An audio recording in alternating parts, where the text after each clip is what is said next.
જય જગન્નાથ. અત્યારે જે પ્રમાણે રથયાત્રા આગળ વધી રહી છે, ભક્તિ અને એકતાનો સંગમ આ રથયાત્રા છે.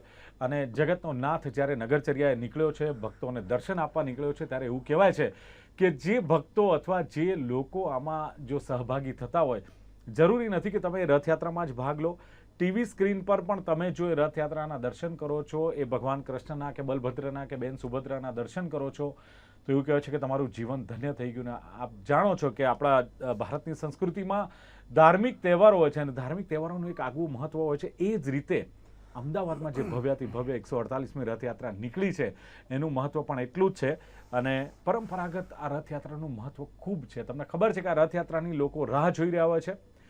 ન માત્ર ગુજરાત, ભારતભરમાંથી લોકો બે રથયાત્રા જોવા આવે છે. એક ઓડિશાની પુરીની જે જગન્નાથની યાત્રા છે, બીજી અમદાવાદની રથયાત્રા. બીજા નંબરની સૌથી મોટી ભારતની આ રથયાત્રા અમદાવાદની કહેવાય છે, ફર્સ્ટ નંબરની પુરીની કહેવાય છે.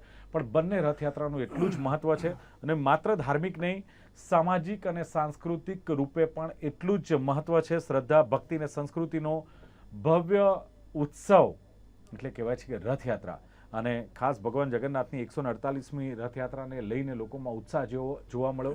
દબદબાભેર ભગવાન જગન્નાથજી ભક્તો સાથે, ખલાસીઓ હોય એ આ રથ ખેંચતા હોય છે અને પછી એમની સાથે ગજરાજ જોડાય, ભજન મંડળી જોડાય, અખાડાવાળા જોડાય. એટલે એક મસ્ત મોટો કાફલો ભગવાન કૃષ્ણ સાથે નીકળતો હોય છે. અને 1000થી 1200 ખલાસીઓ હોય છે કે જે આ રથ ખેંચતા હોય છે. એની પાછળની પણ ઘણી બધી એક કહેવાય કે કથાઓ છે અને ભક્તોમાં ઉત્સાહ છે. ત્યારે આ જ મુદ્દે રથે ચડ્યા જગતના નાથ, અલગ અલગ જે વક્તાઓ છે, અલગ અલગ ગેસ્ટ હોય છે, એમની સાથે આપણે જ્યારે ચર્ચા કરતા હોઈએ છીએ અને એમની પાસેથી જાણતા હોઈએ છીએ આનું મહત્વ શું છે અને ખાસ રથયાત્રાનો ઇતિહાસ. જીવનમાં ધર્મનું મહત્વ તો એટલું જ છે, પણ આવા જે ધાર્મિક ઉત્સવો આવે છે, એ ધાર્મિક ઉત્સવો તમારા જીવનમાં કેટલી ઉત્સાહ પ્રેરે છે, તમે કેટલા રિફ્રેશ થાઓ છો. કારણ કે તમને ખબર છે કે દોડભાગ ભરી જિંદગી હોય, ટેકનોલોજીનો યુગ હોય ને વ્યક્તિ એક યંત્રની જેમ ચાલ્યા કરતો હોય છે. એમાં જ્યારે આવા ધાર્મિક તહેવારો આવે, ઉત્સવ આવતા હોય છે, ત્યારે ફોનમાં જ્યારે બેટરી ડાઉન થઈ જાય ને ત્યારે એને ચાર્જર મૂકીએ છીએ અને આપણે બેટરી ચાર્જ કરતા હોઈએ છીએ. સેમ વે એવું કહેવાય છે કે આવા જ ઉત્સવો, આવા જ તહેવારો તમને રિફ્રેશ કરે છે, તમને ચાર્જ કરે છે અને વળી પાછા આપણે આપણી જિંદગીમાં જોતરાઈ જતા હોઈએ છીએ. આ જ મુદ્દે ચર્ચા કરવી છે ને ચર્ચા કરવા માટે મારી સાથે જાણીતા કથાકાર કહીએ, ભાગવતાચાર કહીએ અને બહુ જ નાની ઉંમરે જેમણે બહુ જ કથાકાર તરીકે પોતાનું નામ રોશન કર્યું છે, કલોલના કરણકૃષ્ણ શાસ્ત્રીજી મારી સાથે જોડાયા છે. કરણકૃષ્ણ શાસ્ત્રીજી, સ્વાગત છે આપનું આ કાર્યક્રમમાં. નમસ્કાર જી શાસ્ત્રીજી, મેં કહ્યું એમ કે જીવનમાં આજનો માનવી, રથયાત્રા તો અત્યારે રંગે ચંગે ચાલી જ રહી છે, નો ડાઉટ ભક્તોમાં ઉત્સાહ છે અને આજે તો આમ તો રજાનો દિવસ હોય છે. પણ જીવનની વાત કરીએ, ભારતીય સંસ્કૃતિમાં ધાર્મિક તહેવારોનું મહત્વ છે. પણ મને તો એમ લાગે છે કે વ્યક્તિ છે ને આ જીવનમાં, તમે છો કે હું છું, ફાસ્ટ લાઈફ જીવી રહ્યા છીએ, ટેકનોલોજીનો યુગ છે, કોઈની પાસે સાહેબ સમય નથી. ભલે મેં ઘડિયાળ કાંડે બાંધી છે, પણ હું તો એમ કહીશ કે ઘડિયાળે મને બાંધ્યો છે, એવું કહીશ તો ચાલે છે કે એક કાંટા ફરશે ને એમ હું ફરવાનો છું. અને એવા સમયે શાસ્ત્રીજી જ્યારે આવા તહેવારો આવતા હોય, ઉત્સવ આવતા હોય છે, ત્યારે મનુષ્યમાં કયા પ્રકારનો બદલાવ અથવા જીવનમાં આવા ધાર્મિક ઉત્સવો, આવા તહેવારો જેમાં લોકોને નાચવું છે, ગાવું છે, ભાન ભૂલીને ભગવાનમય બનવું છે, ત્યારે આપણે કૃષ્ણની વાત કરીએ, પણ કેટલું જરૂરી છે, શું કહેશો? જી નમસ્કાર. કૃષ્ણાય વાસુદેવાય દેવકી નંદનાય ચ નંદ ગોપકુમારાય ગોવિંદાય નમો નમઃ. આપ સર્વે દર્શક મિત્રોને મારા ભાગવતાચાર્ય કરણ કૃષ્ણ શાસ્ત્રીના પ્રણામ સહ જય જગન્નાથ, જય શ્રી કૃષ્ણ. ગુજરાત ન્યૂઝના માધ્યમથી સાંભળી રહેલા આપ સર્વે દર્શક મિત્રોને પણ જય જગન્નાથ, જય જગન્નાથ, જય રણછોડ માખણ ચોર. માખણ ચોર. ખૂબ સુંદર પ્રશ્ન કર્યો છે. વાત કહેતા આનંદ થાય છે કે ઉત્સવ પ્રિયા ખલુ માનવાહ. દરેક મનુષ્ય ઉત્સવ પ્રિય છે અને આપણી હિન્દુ, આપણો ધર્મ, સનાતની આપણી સંસ્કૃતિ અને ખરેખર આપણને હિન્દુ હોવાનો ગર્વ હોવો જોઈએ. આપણને આનંદ છે કે આપણે હિન્દુ છીએ, સનાતન ધર્મ, સનાતની સંસ્કૃતિ, અને આપણી સંસ્કૃતિ આપણને શું શીખવે કે હંમેશા એકલા ખાવું એ પ્રકૃતિ છે. થોડુંક હોય, થોડું આપણે ખાઈએ, થોડુંક બીજાને ખવડાવીએ એ વિકૃતિ છે. પણ વાલાઓ, આપણી પાસે હોય થોડું અને સામેવાળાને બધું જ ખવડાવી દઈએ અને પોતે ભૂખ્યા રહીએ ને, એ જ તમારી મારી સનાતની સંસ્કૃતિ છે. બિલકુલ. આપણી સંસ્કૃતિ હંમેશા આપવાનું કહે છે, લેવાનું નહીં. અને ખૂબ આનંદની વાત છે કે આપણા અમદાવાદની અંદર આ સરસ મજાની 148મી આ દિવ્ય અને ભવ્ય રથયાત્રા, જગતના નાથ ભગવાન જગન્નાથજી રથે ચડ્યા હોય ત્યારે પૂર જોશની અંદર આજે આ બધા જ ભક્તો આનંદની સાથે, ઉત્સાહની સાથે આ રથયાત્રામાં જોડાયા છે, ખૂબ આનંદ કરી રહ્યા છે. 3 રથ છે, આપણે બધા જાણીએ છીએ. એકમાં ભગવાન જગન્નાથજી, બીજા રથમાં સુભદ્રાજી એમના બહેન, અને ત્રીજા રથમાં બલરામજી બલભદ્રજી વિરાજમાન છે. દિવ્ય અને અદ્ભુત આ રથ છે. 16 હાથ લાંબો અને પહોળો જે રથ હોય છે એ ભગવાન જગન્નાથજીનો, 14 હાથ લાંબો પહોળો જે રથ હોય છે એ બલરામજીનો, અને 12 હાથ લાંબો અને પહોળો જે રથ બનાવવામાં આવે છે એ સુભદ્રાજીનો હોય છે. એવું આપણે દંતકથાઓમાં જાણીએ છીએ. તો આજે જગન્નાથપુરીની અંદર દિવ્ય અને અદ્ભુત આ રથયાત્રા, ઘણા બધા ભક્તો દૂર દૂરથી આવીને જોડાય છે. ભગવાનના દર્શનની ખાલી ઝાંખી માત્રથી ભક્તોનું કલ્યાણ થાય છે. તે પરમાત્માના દર્શન માટે આજે દરેક ભક્તો આ રથયાત્રામાં જોડાયા હોય છે, ખૂબ આનંદ કરે છે. અને કેવો આનંદ ને કેવો ઉત્સવ!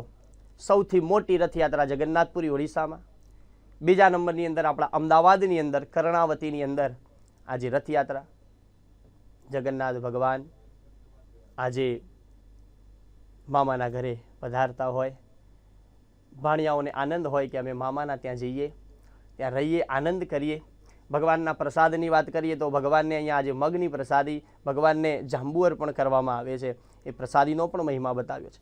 અને ત્યાંથી પુનઃ ભગવાન જગન્નાથજીની રથયાત્રા જ્યારે પરત ફરતી હોય, જગન્નાથ ભગવાન પોતાના નિજ મંદિર પાસે આવતા હોય ત્યારે આજે ખરેખર આનંદ છે. આપણી હિન્દુ સનાતન સંસ્કૃતિની અંદર એમ કહેવાય કે આપણા આંગણે કોઈ પ્રસંગ હોય તો એ પ્રસંગનો મહિના, 2 મહિના, 6 મહિનાથી આપણને આનંદ હોય અને આપણે બધા એમાં તરબોળ થઈ જઈએ છીએ.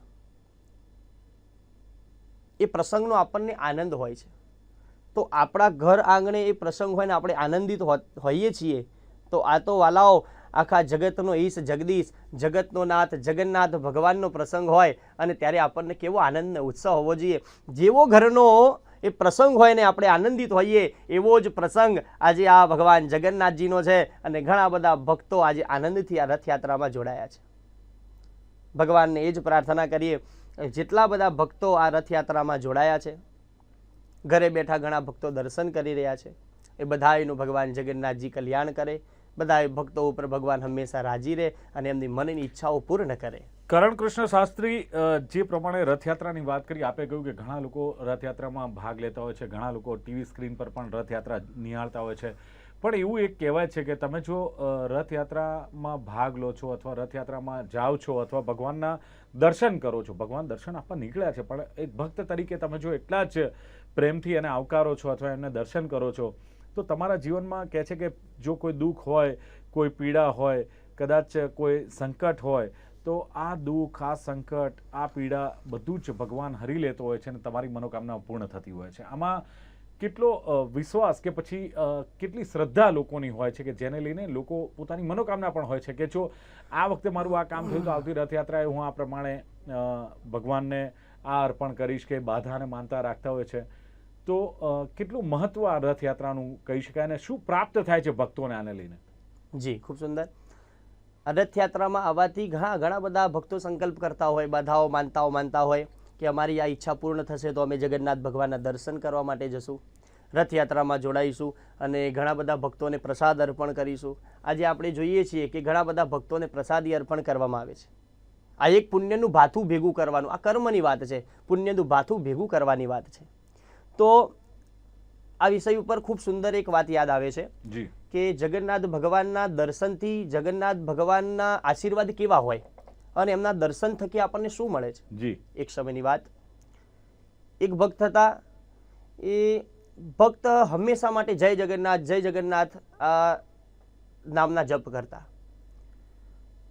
અને જગન્નાથ ભગવાનને પ્રાર્થના કરે કે હે ભગવાન, હું આપના દર્શનાર્થે આ રથયાત્રામાં જોડાયો છું. મારી એક ઈચ્છા છે કે મોટી કંપની છે ને એમાં હું મેનેજર બની જાઉં તો હું પરમાત્મા આપના દર્શન કરવા માટે આવીશ. ખૂબ શ્રદ્ધા હતી, ખૂબ વિશ્વાસ ભગવાન ઉપર, અને ભગવાનના દર્શનાર્થે આ રથયાત્રામાં જોડાયા. ખૂબ દાન કર્યું, પુણ્યનું ભાથું ભેગું કર્યું અને ભગવાનને દિલથી શ્રદ્ધાથી પ્રાર્થના કરી કે પ્રભુ મારાથી બનશે, મારી શક્તિ અનુસાર હું આપની સેવા પૂજા કરીશ. જગન્નાથ ભગવાન એની ઉપર પ્રસન્ન થયા, ભગવાન રાજી થયા અને ટૂંક જ સમયની અંદર એ ફેક્ટરીના મેનેજર બની ગયા. આ જગન્નાથ ભગવાનનો પરચો. બીજી વાત કે જેવા મેનેજર બન્યા કે એના રોમ રોમની અંદર ભગવાન પ્રત્યે તાલાવેલી લાગી ગઈ. એક ભક્તિનો સંચાર થયો. એ હંમેશા ખાતા પીતા ઉઠતા બેસતા સૂતા હંમેશા જય જગન્નાથના નારા લગાવે છે, ભગવાનના નામના જપ કરે છે. કોઈને ગણેશજી પ્રિય હોય તો જય ગણેશ ઓમ ગંગ ગણપતે નમઃના જપ કરતા હોય.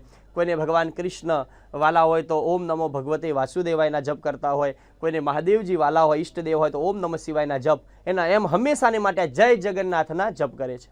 એના રોમ રોમમાં ભગવાન જગન્નાથજી વસી ગયા. એક વખત બન્યું એવું, જો ભગવાન જગન્નાથજીનો પરચો ભગવાન કેવી રીતે રક્ષા કરે. એક વખત બન્યું એવું કે આ મેનેજર બની ગયા છે, ફેક્ટરીમાં જાય છે, બધા વર્કરો મજૂરો આવે છે અને સહી કરી અને અંદર પ્રવેશ કરતા હોય. બધા વર્કરો આવે, સહી કરે અને નોકરી ધંધે આવે, સાયંકાળ થાય એટલે પાછા પુનઃ ઘરે જતા હોય. હવે આ મેનેજર સાહેબ આવે, ફેક્ટરીની બહાર એક સિક્યુરિટી ગાર્ડ છે. જેવા એન્ટ્રી લે અને મેનેજર સાહેબ બોલે છે જય જગન્નાથ, એટલે સિક્યુરિટી ગાર્ડવાળા ભાઈ પણ કહે છે સામે જય જગન્નાથ. એન્ટ્રી લે છે, અંદર જાય, કામ પતાવે. બધા વર્કરો કામ પતાવીને જાય છે અને છેલ્લે મેનેજર સાહેબ નીકળે અને સિક્યુરિટી ગાર્ડ જે હોય એને જય જગન્નાથ કહી અને પુનઃ ઘરે જતા હોય. એક વખત બન્યું એવું કે આ ફેક્ટરીની અંદર કામ વધારે, મેનેજર સાહેબને લોડ વધી ગયો.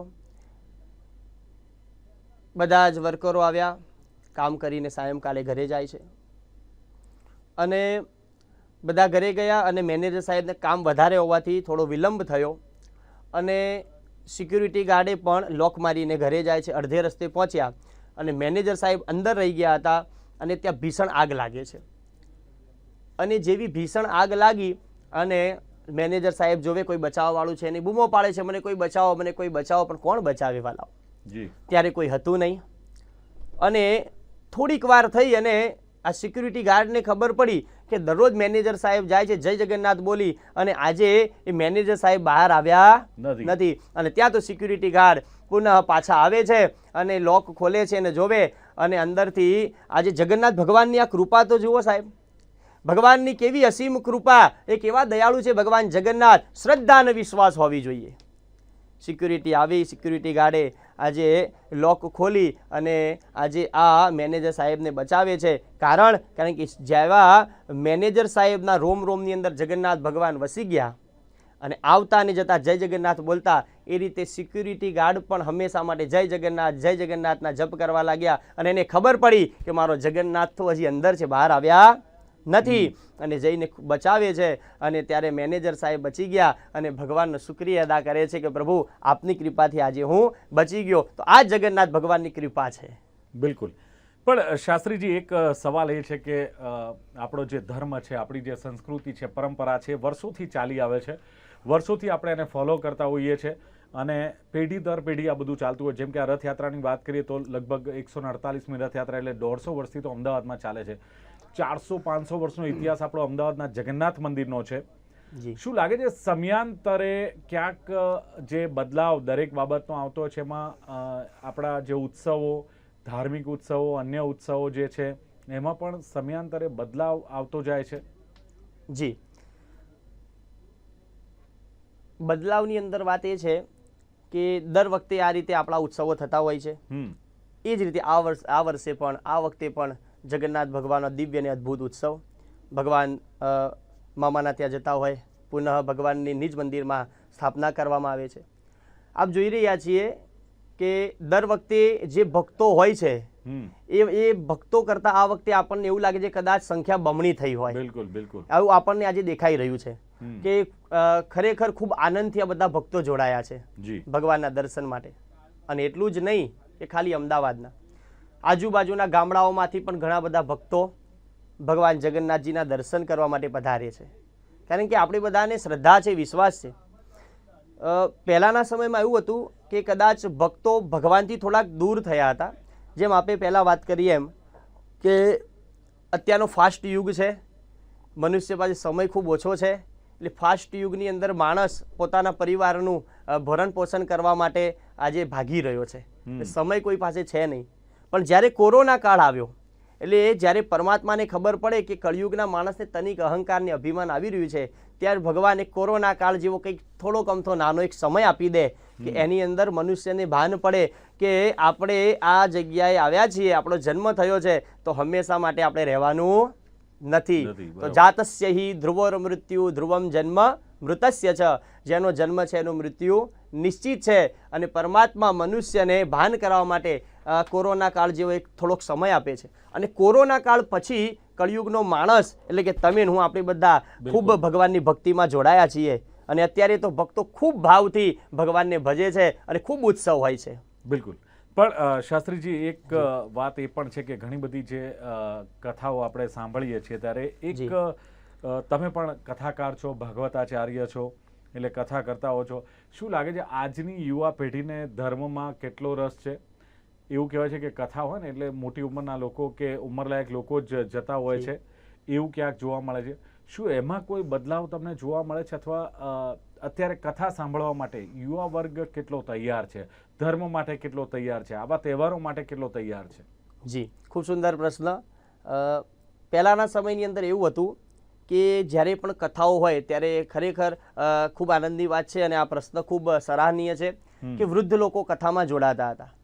પણ હમણાં કોરોના કાળ પછી હવે યંગ જનરેશન એટલે યંગ લોકો પણ ભક્તિ તરફ વળ્યા છે. અત્યારે આપણે જોઈ રહ્યા છે કે આ રથયાત્રાની અંદર જેટલા વૃદ્ધ છે એનાથી કદાચ 10 ગણા આપણને યુવાન લોકો દેખાતા છે. કારણ કે હવે યુવા પેઢીને ખબર પડી છે કે હવે અમારે પણ ભક્તિ તરફ વળવું પડશે અને યુવાવસ્થામાં જો આપણી ભક્તિ કરશું તો આપણી વૃદ્ધાવસ્થા સુધરશે. જી. તો આ જ કારણથી હવેની જે યુવા પેઢી છે એ પણ ભક્તિ તરફ વળી રહી છે અને એનો આપણને ગર્વ હોવો જોઈએ. બિલકુલ. અને શાસ્ત્રીજી ખાસ વાત કરી કે આપે વાત કરી કે હિન્દુ હોવાનો ગર્વ, સનાતન સંસ્કૃતિની, હિન્દુ સમાજની સનાતન સંસ્કૃતિની પણ વાત કરી. શું લાગે છે આ સંસ્કૃતિનું મહત્વ કેટલું? હિન્દુ ધર્મ છે, હિન્દુ સંસ્કૃતિ છે, હિન્દુ તહેવારો છે, હિન્દુ પરંપરા છે, એનું મહત્વ જો આજના યુવા પેઢીને કહેવું હોય તો કઈ રીતે તમે જણાવશો? જી, તો હિન્દુઓ એ તો ખરેખર આપણે ભાગ્યશાળી છીએ એટલા માટે કે 84 લાખ યોની બતાવી છે. એ 84 લાખ યોની ફરતા ફરતા આવે ત્યારે મોઘો મનુષ્ય આપણને અવતાર મળે છે. અને એ પણ મોઘા મનુષ્ય અવતારની અંદર અમારા જ્યારે અમે ગુરુકુળમાં અભ્યાસ કરતા ત્યારે અમારા સદગુરુ ભગવાન કહેતા કે ઉત્તમો માનુષો દેહો દેહિનામ ક્ષણભંગુરઃ. ઉત્તમ મનુષ્ય અવતાર આપણને પ્રાપ્ત થયો છે તો એને ક્ષણભંગુર ક્યારે ગુમાવવો ન જોઈએ. અને એ મનુષ્ય અવતારમાં પણ આપણે હિન્દુ છીએ અને હિન્દુ ધર્મનો, સનાતન ધર્મનો આપણને આનંદ અને ગર્વ હોવો જોઈએ. કારણ કે અત્યારની હિન્દુ પેઢી છે આપણી, આપણો સનાતન ધર્મ એ સુરક્ષિત નહોતો, પણ ખરેખર આજે આપણા સૈનિકો આપણા સનાતન ધર્મને બચાવવા માટે ખૂબ તનતોડ મહેનત કરતા હોય છે. મહાનુભાવો, આપણા સંતો મહંતો પણ આપણા ધર્મને બચાવવા માટે ખૂબ તનતોડ મહેનત કરતા હોય છે. એમને ખરેખર લાખ લાખ વંદન કરવાનું મન થાય છે અને ભાગ્યશાળી છીએ કે આપણો જન્મ આ હિન્દુ ધર્મમાં થયો છે. જી. કૃષ્ણ શાસ્ત્રીજી, ખાસ વાત કરીએ કરણ કૃષ્ણ શાસ્ત્રીજી, તો જે રથયાત્રાની વાત આપણે કરતા એની સાથે કેટલીક એવી કથાઓ જોડાયેલી હોય છે. તમે જ્યારે કથાનું શ્રવણ કરાવતા હોય ત્યારે કૃષ્ણ વિશે પણ વાતો કરતા હો છો. ખાસ એવો કયો ખાસ પ્રસંગ કૃષ્ણનો છે કે જે ખરેખર તમે કહેવા માટે ઉત્સુક હો અને સામે કથામાં જે શ્રોતાઓ બેઠા છે એ સાંભળવા ઉત્સુક હોય? જી, ઘણા બધા પ્રસંગો હોય ભાગવતજીના. તો મૂલતઃ તો 13 વર્ષ કથાક્ષેત્રમાં થઈ ગયા છે ત્યારે ભગવાન કૃષ્ણ વિશે વાત કરીએ તો પરમાત્માએ હંમેશા દુઃખ જ જોયું છે. કૃષ્ણ ભગવાને ક્યારેય પોતાના જીવનમાં પોતાના માટે સુખ ભોગવ્યું જ નથી, હંમેશાને માટે દુઃખ ભોગવ્યું છે. કારણ કે ભગવાનનો પ્રાદુર્ભાવ થયો, માતા પિતા છૂટ્યા, ગોકુળ વૃંદાવન છોડ્યું, રાધાજી છોડ્યા, અને હંમેશા ભગવાને પોતાના જીવનમાં દુઃખ જ ભોગવ્યું છે. તો હું એટલું જ કહી શકીશ કે ભગવાન કૃષ્ણ થકી આપણને એટલું શીખવા મળે કે હંમેશા જીવનની અંદર દુઃખ આવે તો દુઃખમાં ક્યારેય હંમેશા રડવું નહીં. જી. અને રડવું હોય તો કળિયુગના માણસ આગળ રડી તમને મને કંઈ પ્રાપ્ત થવાનું નથી. રડવું હોય તો હું એમ કહું છું, એક આંસુ પણ જો પરમાત્માની આગળ પડી જશે, જગતના નાથ જગન્નાથ ભગવાન આગળ પડી જશે તો પણ તમારો મારો બેડો પાર થઈ જશે. તો કથાઓ તો ઘણી બધી છે, પણ મૂળતઃ તો ભગવાન પાસે એટલું જ શીખવા મળે કે હંમેશા જીવનની અંદર આનંદમાં રહેવું, અને બસ સુખ મળે કે ન મળે, દુઃખ મળે. હા, કુંતાજીનો પ્રસંગ યાદ આવે કે એના ફઈબા હતા ભાગ ઠાકોરજીના ભગવાનના, અને એક પ્રસંગ ખરેખર એ સરાહનીય છે. આજે આપણને ભગવાન મળે તો આપણે પરમાત્મા પાસે શું માગીએ? તેમ કે સુખ, ધન, વૈભવ, યશ, કીર્તિ, માન સન્માનની પ્રાપ્તિ આપણને થાય, આપણી આજીવિકા ચાલે. કરણ કૃષ્ણ શાસ્ત્રીજી એવું કહેવાય છે કે ભગવાન આગળ તમે જ્યારે જાઓ ને ત્યારે પ્રફુલ્લિત થઈને તમે જાઓ, તમે માંગવા જાઓ છો, તમે રડવા જાઓ છો, તો ભગવાનને રડતો ચહેરો પણ નથી ગમતો. બીજું કે તમારે માંગવાની જરૂર ક્યાં છે? અંતર્યામી છે. તમારી દુઃખ, તમારી વેદના કે તમારી મનોકામના એ જાણી જતો હોય છે ને આપતો હોય, પણ મોટે ભાગે ક્યાંક એવું જોવા મળે છે. એના વિશે ખાસ શું કહેશો? બસ ભગવાન પાસે જ્યારે પણ જઈએ ત્યારે આનંદથી જો. હા, હું દરેક જગ્યાએ કથાઓમાં પણ કહું છું કે પરમાત્મા પાસે જઈએ ત્યારે આનંદિત મને જવું, હસતા હસતા જવું. જો રડતા રડતા જઈએ ને તો ભગવાનનો હાથ તો આમ છે, આને કહેવાય અભય મુદ્રા. એટલે પરમાત્મા અભય મુદ્રાથી હંમેશા આશીર્વાદ આપે, તથાસ્તુ જેને કહી શકાય. તો કળિયુગનો માણસ ભગવાન પાસે રડતો રડતો જાય તો પણ ભગવાન કહે છે તથાસ્તુ, હવે આખી જિંદગી તું રડતો જ રહેજે. અને હસતા જઈએ તો પણ ભગવાન કહે છે તથાસ્તુ, હવે આખી જિંદગી તું હસતો રહેજે. એટલે ભગવાન પાસે જ્યારે જઈએ ત્યારે હસતા હસતા પ્રફુલ્લિત મને જઈએ તો ભગવાન પણ પ્રસન્ન થાય અને ભગવાન આપણને પણ આનંદિત રાખે છે. બિલકુલ. કરણ કૃષ્ણ શાસ્ત્રીજી, અગર આજના યુવાઓને, તમે પણ એક યુવા શાસ્ત્રીજી છો, કથાકાર છો અને ભાગવતાચાર્ય છો, નાની ઉંમરે બહુ સારી એવી સફળતા આપે પ્રાપ્ત કરી છે, તો કેમ તમે આ માર્ગ અપનાવ્યો? કોઈ તમે ભણી ગણીને કોઈ કંપનીમાં જોબ કરી શકતા હતા, તમે બિઝનેસ કરી શકતા હતા, પણ ધર્મ તરફ વળવું અથવા એક ભાગવતાચાર્ય બનવું, કથાકાર બનવું, એના તરફનું જે તમે એક રસ્તો અપનાવ્યો, એની પાછળ શું કારણ હોઈ શકે? ને બીજું કે શોર્ટમાં આજના યુવાનોને શું મેસેજ આપશો એને લઈને? જી, ખૂબ સુંદર. નાનપણથી જ અમે જ્યારે વિદ્યાભ્યાસમાં, જ્યારે સ્કૂલમાં જ્યારે ભણતા હતા, અને એવું ફીલ થયું કે બ્રાહ્મણ છીએ અમે, તો શ્રીમદ ભાગવતજીના બીજા સ્કંદની અંદર સુખદેવજી મહારાજ રજા પરીક્ષિતજીને 4 વર્ણની વાત કરે છે. બ્રાહ્મણ, ક્ષત્રિય, વૈશ્ય અને શુદ્ર, 4 વર્ણની વાત. તો 4 વર્ણના અનેક અનેક કર્મ શાસ્ત્રમાં બતાવ્યા. તો બ્રાહ્મણનું કર્મ શું? તો સ્નાનમ, સંધ્યા, જપશ્ચૈવ, દેવતાનામ ચ પૂજનમ, વૈશ્વદેવમ તથાતિથ્યમ, સટ કર્માણી દિને દિને. તો આપે જે પ્રશ્ન કર્યો એ પ્રમાણે કે બ્રાહ્મણના 6 કર્મ છે: સ્નાન કરવું, સંધ્યા કરવી, દેવતાઓની પૂજા કરવી, વૈશ્વદેવ સંકલ્પ કરવો, યજ્ઞ કરવો, તો અતિથિનો સત્કાર કરવો. તો નાનપણથી જ્યારે અમે સ્કૂલમાં ભણ્યા પછી અમને ફીલ થયું તો કે બ્રાહ્મણ છીએ તો બ્રાહ્મણનું કર્મ છે કે બ્રાહ્મણના પણ 6 કર્મ બતાવ્યા છે: દાન લેવું અને દાન આપવું, ભણવું અને ભણાવવું. તો આ રીતે બ્રાહ્મણના પણ 6 કર્મ બતાવ્યા છે. એટલે બ્રાહ્મણની દરેક વ્યક્તિએ પોતાના કુળ પ્રમાણે કર્મો કરવા જોઈએ, અને બીજું કે કર્મને આધીન જ આખું આ એક કર્મને આધીન જ તમને ફળ મળતું હોય છે, એ પણ મનુષ્યએ ધ્યાન રાખવું જોઈએ. એટલે દર્શક મિત્રો, સવાલ બહુ સરસ જે કરણ કૃષ્ણ શાસ્ત્રીજી છે ભાગવતાચાર્ય, એમણે બહુ સરસ વાત કરી છે કે હિન્દુ હોવાનો એક તો તમને ગર્વ હોય. તમે જુઓ આજે રથયાત્રાનું અત્યારે જે દ્રશ્યો જુઓ છો, એ હિન્દુનો એક ધાર્મિક તહેવાર છે, બહુ જ મોટો તહેવાર છે. લાખો લોકો ઉત્સાહથી તેમાં જોડાતા હોય છે. એટલે કરણ કૃષ્ણ શાસ્ત્રીજી કહી રહ્યા છે કે ક્યાંક જે આપણી સંસ્કૃતિ છે, આપણો ધર્મ છે, એ આપણને શીખવે છે કંઈક આપવાનું, લેવાનું શીખવતો નથી. પડાવી લેવાની તો વાત જ અલગ છે, એ વાત જ નથી. પણ હિન્દુ સનાતન સંસ્કૃતિની એમણે વાત કરી. વર્ષો જૂનો પ્રાચીન આપણો આ હિન્દુ ધર્મ છે. અને જ્યારે આવો કોઈ પ્રસંગ હોય ધાર્મિક, ઘરમાં જ્યારે કોઈ પ્રસંગ હોય ત્યારે આપણે બધા એમણે કહ્યું કે વ્યસ્ત હોઈએ છીએ કામકાજમાં, આપણે એમાં તલ્લીન હોઈએ છીએ, એટલી જ ચીવટથી કામ કરતા હોય છે. સેમ વસ્તુ આ રથયાત્રામાં પણ જે ભક્તો હોય છે અથવા જે આયોજન કરતા હોય છે, એ શાસ્ત્રીજીનું કહેવું છે કે એટલા જ ઉત્સાહથી કામ કરતા હોય છે, પણ મનુષ્ય દેહ મળ્યો છે ત્યારે જે આ કરણકૃષ્ણ શાસ્ત્રી કહી રહ્યા છે એમાં સમય વ્યતીત કરવો ન જોઈએ. બ્રાહ્મણોના કર્મ વિશે પણ એમણે સરસ માહિતી આપી છે અને કર્મ પર જ આધાર રાખવો જોઈએ, સારા કર્મનું સારું ફળ. અને એ તો એમણે કહ્યું એમ કે એમના ભાગવત કથામાં પણ આ જ મુખ્ય એક જ વાક્યમાં આવે તો એ જ કે જેવું કર્મ કરશો એવું ફળ ભોગવશો. જો આ વાત સમજાઈ જાય તો પછી બધા જ આપણને જ્ઞાન આવી જતું હોય છે, બધા જ આપણને દુઃખ પણ દૂર થઈ જાય, સુખની પ્રાપ્તિ થાય, પણ એ પ્રમાણે કર્મ કરવા જોઈએ. અત્યારે એક બ્રેક લઈશું અને આ કાર્યક્રમમાં કરણકૃષ્ણ શાસ્ત્રીજી જોડાયા. આપનો ખૂબ ખૂબ આભાર. જય જગન્નાથ. તો દર્શક મિત્રો, એક બ્રેક લઈએ. બ્રેક બાદ તમામ અપડેટ્સ આપને મળતી રહેશે. જોતા રહો ગુજરાત ન્યૂઝ.